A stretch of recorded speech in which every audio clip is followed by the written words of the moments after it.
Tapi yang saya tidak percaya, eh, Bang Handi lebih tua Bang Handi lebih tua dari Pak D. Padahal Pak D itu boros muka.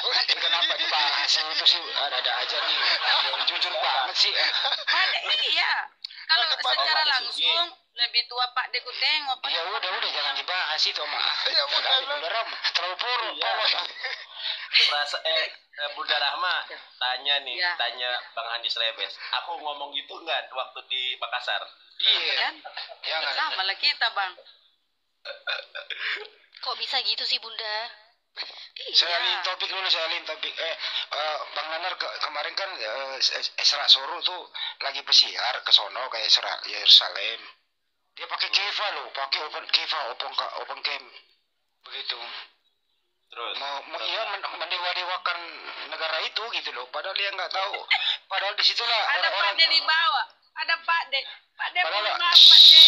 Padahal orang-orang di situlah yang pernah membunuh Tuhannya, kok dia nggak bersedih sama pembunuh Tuhan didukung gitu loh. Iya. Ya karena kan mereka ini kacungnya, kalau kacungnya ya hadut. Malah anggap mereka ini umat pilihan Tuhan. Tapi dia kan iya ya gimana? Si bom bom ini fitnahnya itu saja. Tapi aku boleh nggak sedikit kasih bukan kasih masukan sih, kasih pendapat aku. Boleh. Jadi kan ini pendapat aku bukan berdasarkan aku sendiri ya, tapi berdasarkan firman Tuhan dan Mufasir Ibnu Katsir.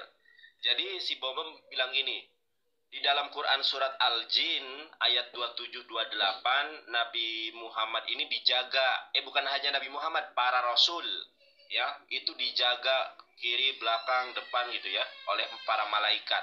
Terus si Bomo bilang gini, kalau dijaga kenapa Nabi Muhammad diracun, gitu kan? Kenapa Nabi Muhammad disihir? Nah, kalau kita lihat di dalam tafsirnya ya di Ibnu Katsir, itu yang dijaga adalah pewahyuan.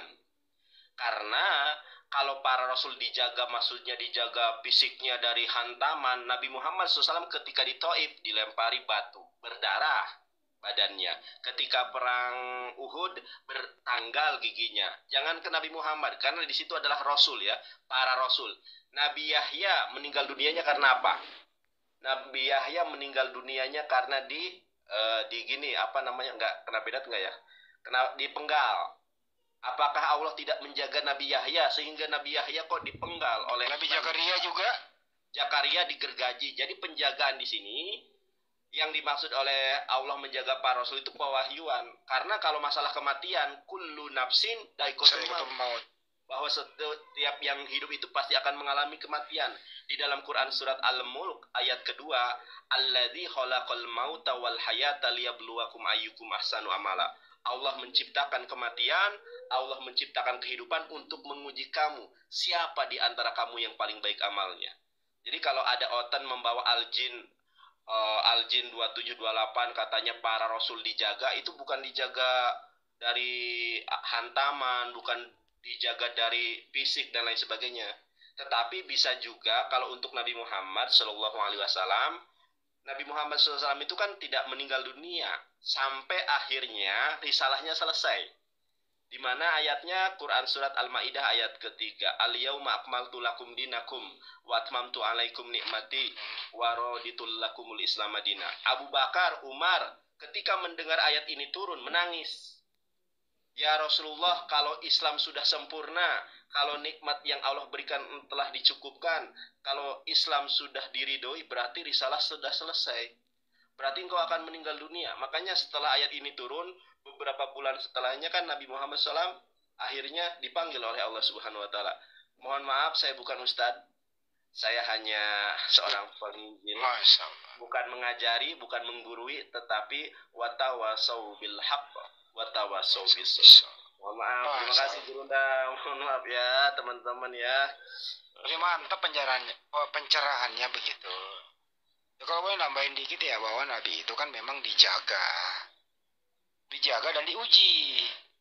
Gitu ya, dijaga dan diuji. Semakin tinggi iman seseorang, semakin tinggi ujiannya. Dalam hal-hal tertentu dijaga. Misalnya perang. dijaga jasmani dan rohani kan begitu. Dalam hal seperti di taib yaitu ujian kan begitu. Ya nanti kalau dijaga total ya nanti bisa